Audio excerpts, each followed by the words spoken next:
warahmatullahi wabarakatuh. Alhamdulillahirabbil alamin wa bihi nasta'inu ala umuri dunya waddin wa sallallahu wa sallama wa baraka ala sayyidina Muhammadin wa ala alihi wa azwajihi wa dhurriyyatihi wa sahbihi ajma'in wa man tabi'ahum bi ihsanin ila yaumiddin, amma ba'd. Wa qala Allah ta'ala fil Qur'anil Karim, a'udzu billahi minasy syaithanir rajim. Badi'us samawati wal ardh, al-ayah.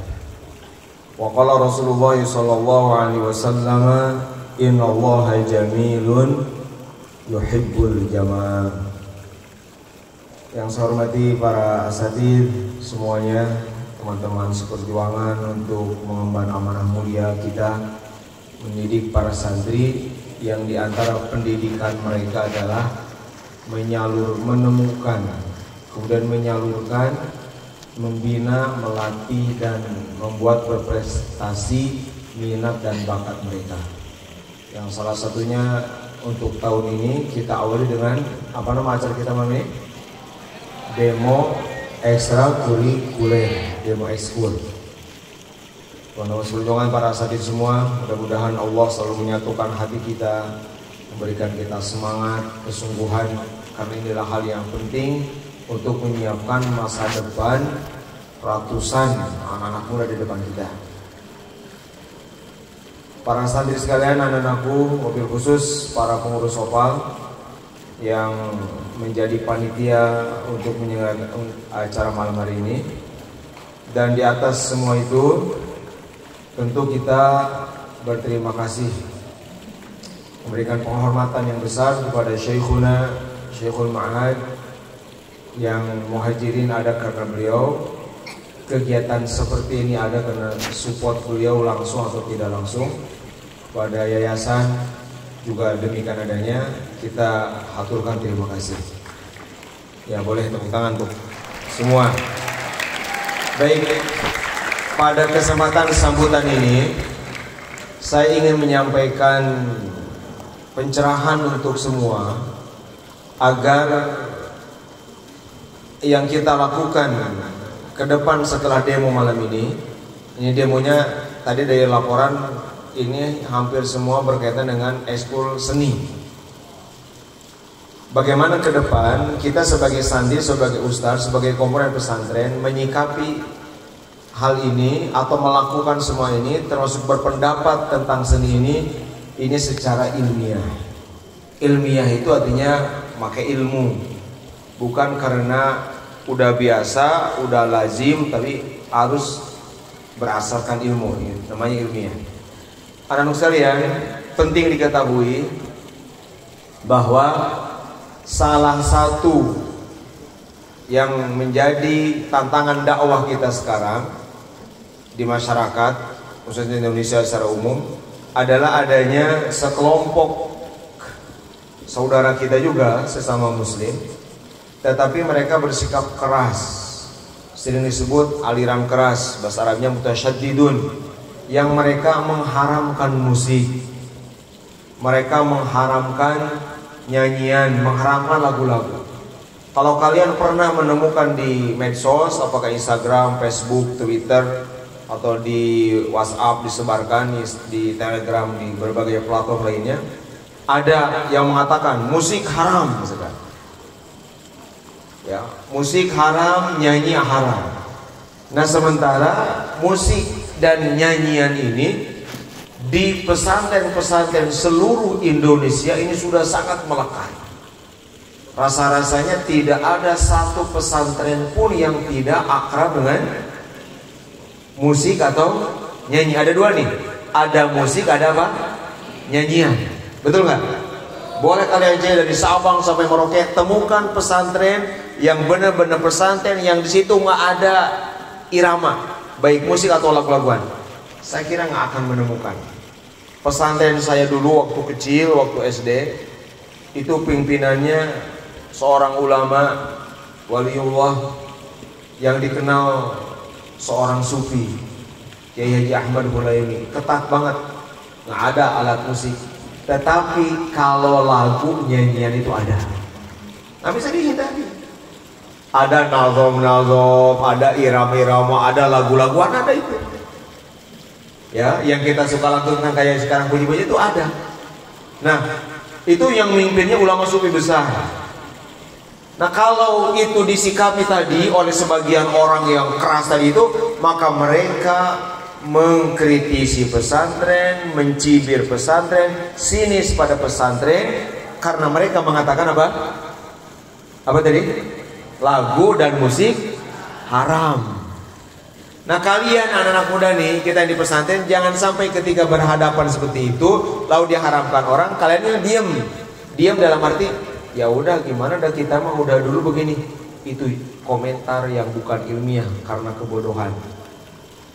Kita harus tahu bahwa apa yang dilakukan di pesantren dari dulu itu ini sesuatu yang mubah secara syara, bahkan bisa ningkat jadi mandub, jadi sunat. Tidak ada yang dilanggar oleh pesantren ketika pesantren akrab dengan musik. Tidak ada yang dilanggar oleh pesantren ketika pesantren akrab dengan lagu-lagu nyanyi. Nah, ini harus punya ilmunya gitu. Kalau punya ilmunya kita nggak ada masalah, nggak ada beban apa. Tapi kalau nggak punya ilmunya, bisa-bisa nanti iya gimana ya?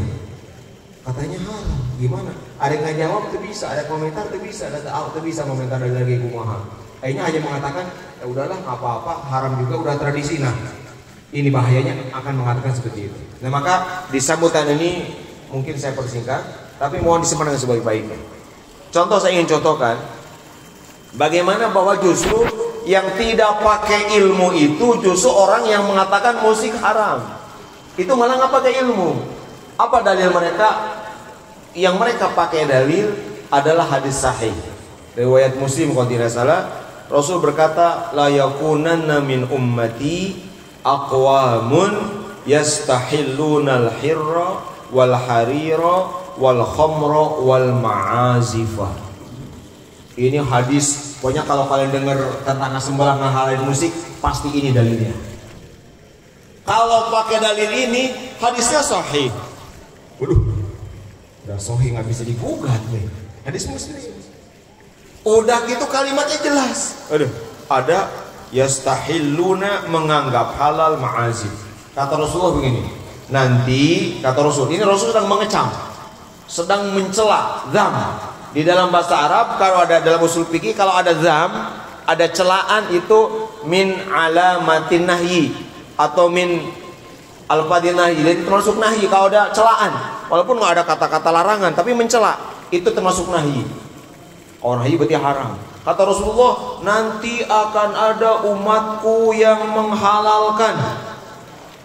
menghalalkan sutra, menghalalkan khamar, dan menghalalkan alat musik ma'azif.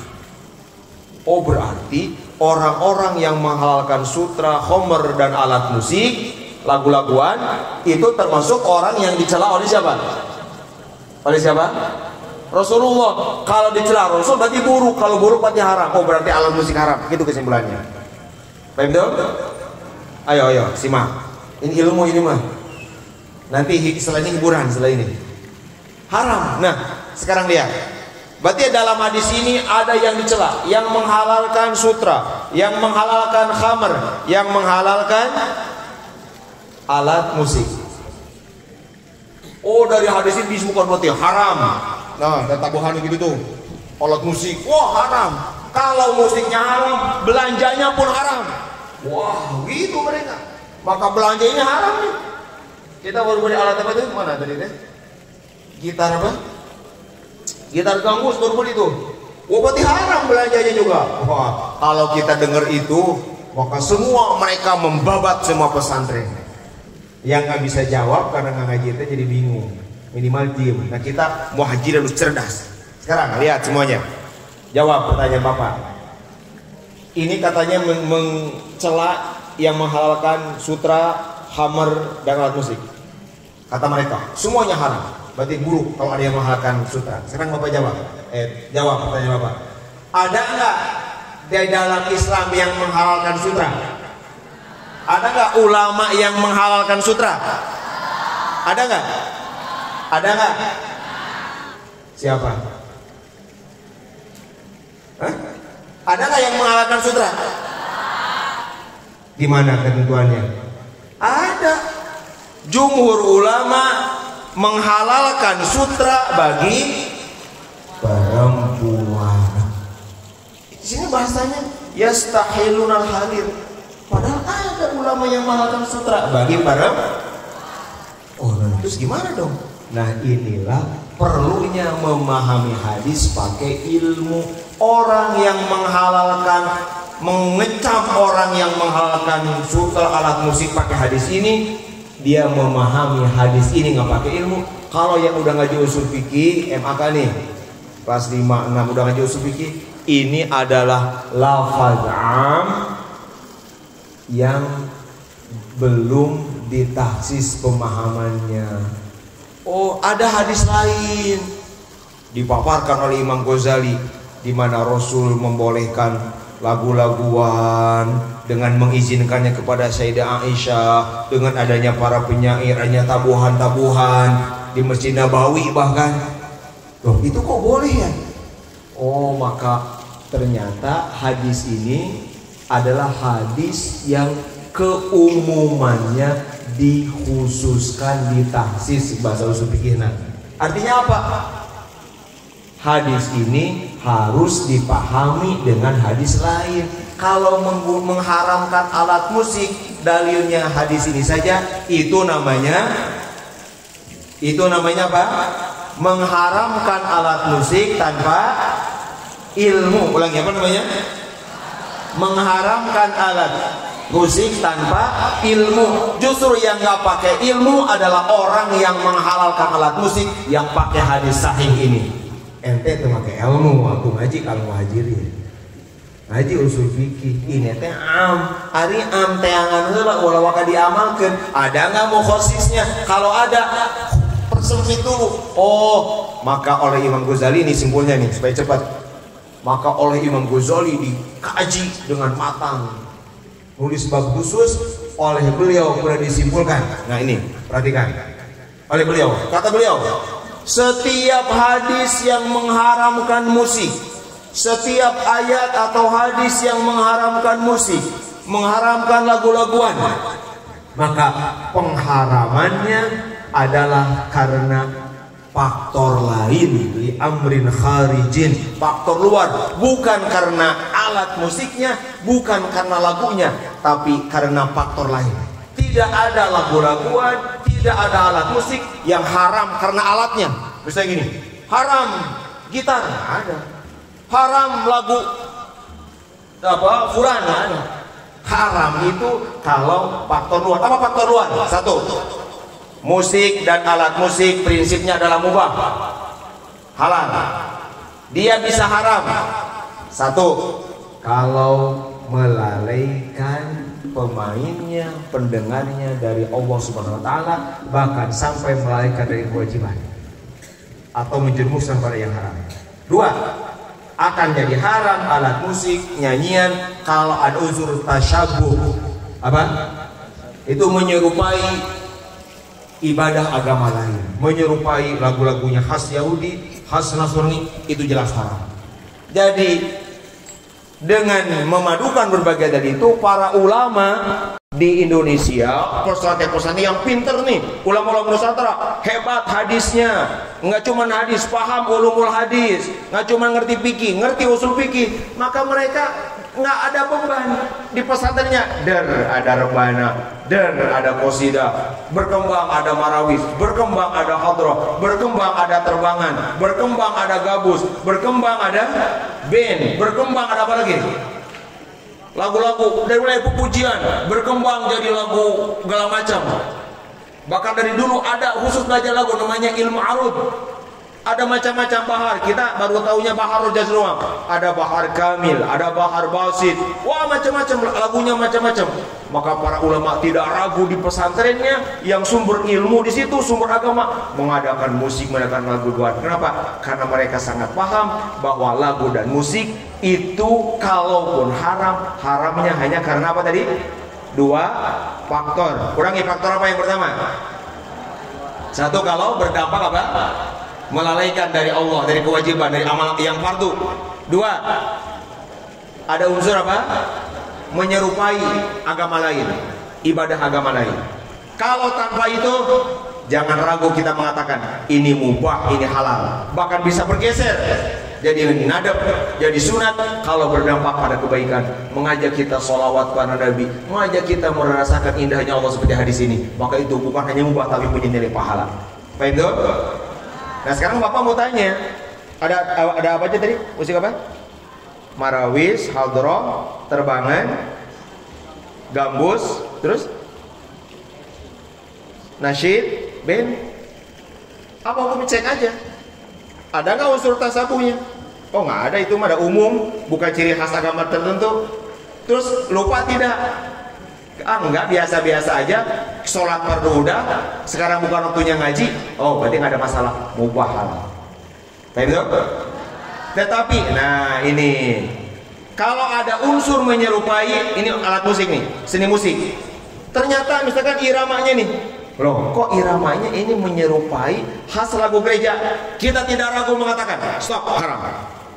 Misalkan ada lagu gereja, kok iramanya sama, stop, jangan. Termasuk nanti kalau di sini nih, makanya kita harus punya wawasan juga, cing. Ari khasnya Yahudi, kuma ada nggak irama khas Yahudi? Kalau ada, jangan. Gitu. Ada nggak khas agama lain? Kalau ada, jangan. Oh, ini mah ada umum, semua juga begitu, berarti bukan ciri khas. Yang tidak boleh kalau menyerupai ciri khas agama lain. Satu itu.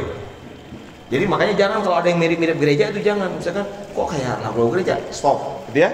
Jangan karena berdalih seni, enggak. Kalau ada tasyabuh kita keras, jelas, tegas.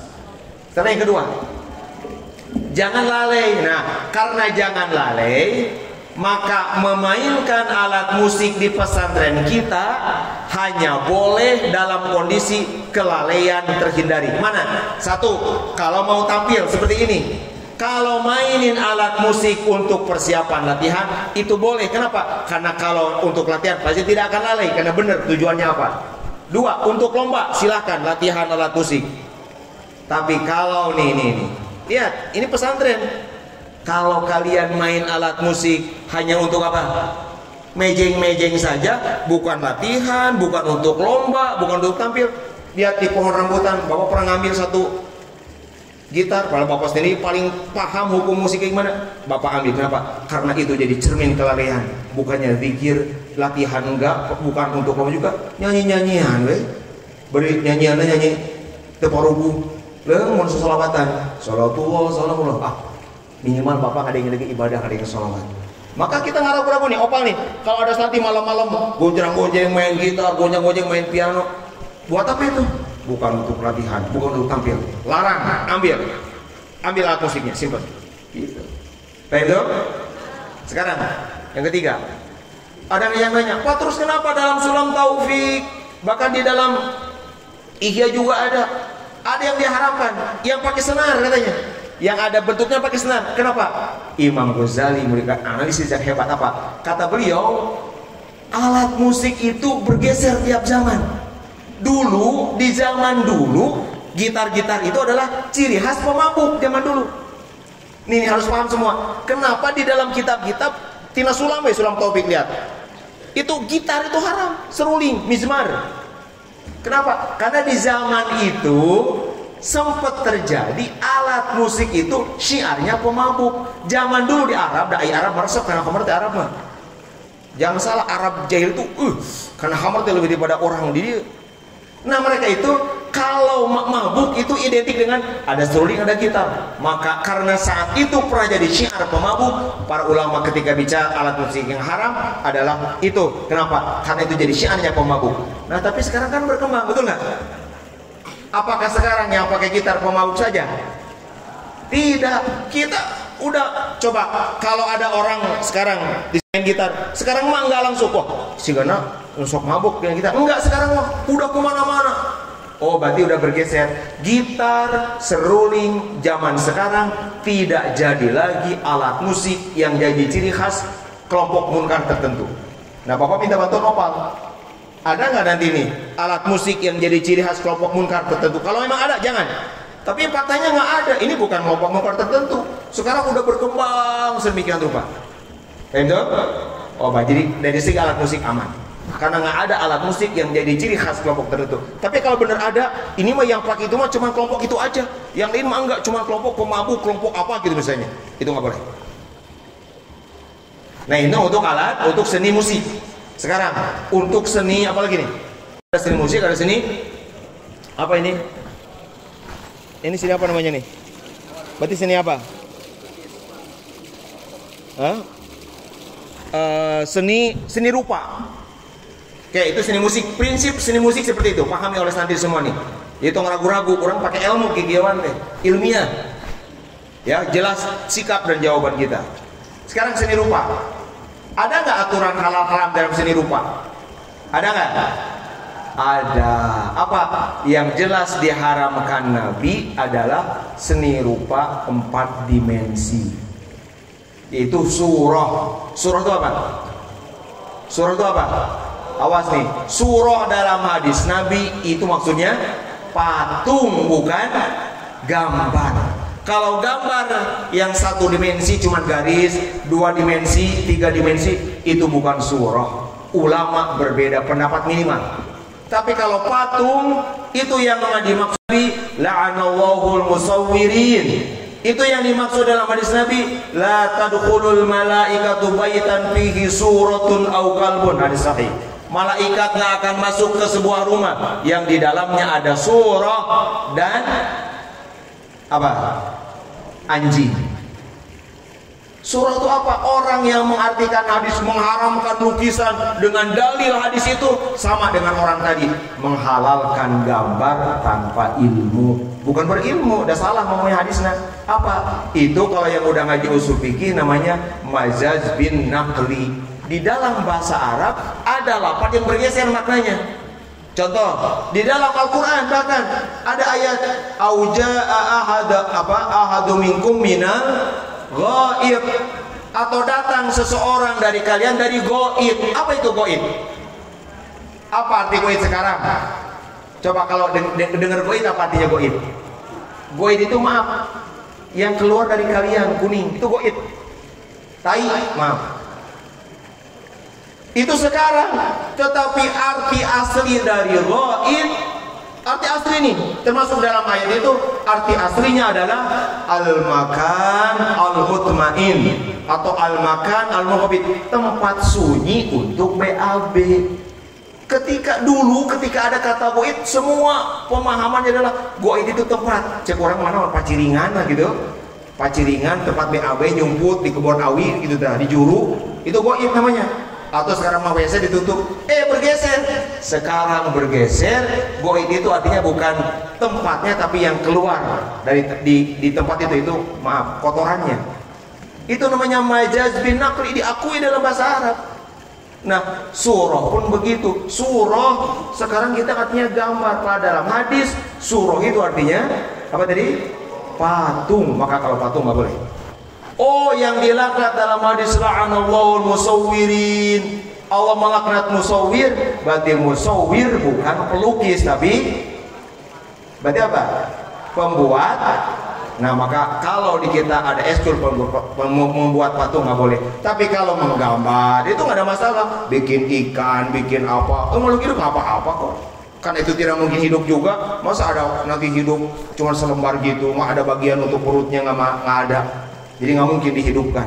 Makanya minimal para ulama beda pendapat. Kalau beda pendapat, kita nggak bisa mengatakan munkar. La yunkarul muttafaqu alaih wa innama yunkarul mukhtalafu fih. Yang pendapat yang ulama beda-beda, minimal kayak tadi melukis itu beda-beda, ngegambar itu ada yang mengatakan haram, memang ada, tapi karena beda pendapat kita aman. Kenapa aman? Karena nggak dianggap munkar. Tapi kalau ulama sepakat seperti patung itu jelas munkar, kita nggak boleh. Maka di Muhajirin tegas kalau patung nggak boleh. Paham? Itu seni apa? Seni rupa, itu pakemnya yang harus dihindari oleh kita. Seni apa lagi? Seni rupa, seni musik, seni apa lagi seni teh? Seni tari, nggak ada tari mah ya. Nari nanti kalau mau ada, tapi boleh kalau mau ada seni tari boleh. Nanti pelatihnya Pak Haji Fuad. Karena Pak Fuad waktu di Yaman belajar nari itu. Ada nanti termasuk nanti gabus ada tarinya. Nggak apa-apa itu. Ada nggak nari? Boleh nggak nari? Boleh Sayyidina Ja'far bin Abi Thalib gini, ketika dipuji oleh Rasulullah, dipuji, kamu paling mirip aku gitu kan. Jadi Sayyidina Ja'far saking senangnya nari itu di depan Rasul. Pujian Rasul itu syar'i. Kalau pujian Rasul itu urusan agama akhirat, maka nari. Dari situ ulama istinbat, menari karena ekspresi kegembiraan itu nggak ada masalah. Makanya dalam tasawuf ada tuh ulama yang nari-nari itu nggak ada masalah. Oh, ilmunya jelas. Jadi ternyata kenapa di pesantren dekat dengan musik, apakah tadi lagu atau apa? Karena emang jelas dalilnya, terang benderang. Justru itulah yang ilmiah. Yang tidak ilmiah adalah mengharamkan apa yang udah jadi tradisi pesantren. Nah, malam ini kita akan lihat seperti apa eskur yang akan ada di Asrama Putra. Kita lihat bersama, saksikan bersama, dan kita ada dalam sama pemahaman ini adalah hal yang mubah. Gitu ya. Maka Bapak ucapkan terima kasih pada Opa. Kita nikmati, kita saksikan, apresiasi, mudah-mudahan membuat kita menjadi mengenal keindahan Allah Subhanahu wa taala. Maka dengan resmi Bapak nyatakan demo ekskur malam hari ini dibuka secara resmi dengan sama-sama membacakan basmalah. Bismillahirrahmanirrahim. Terima kasih. Wallahul muwaffiq ila aqwamit thoriq. Wassalamualaikum warahmatullahi wabarakatuh.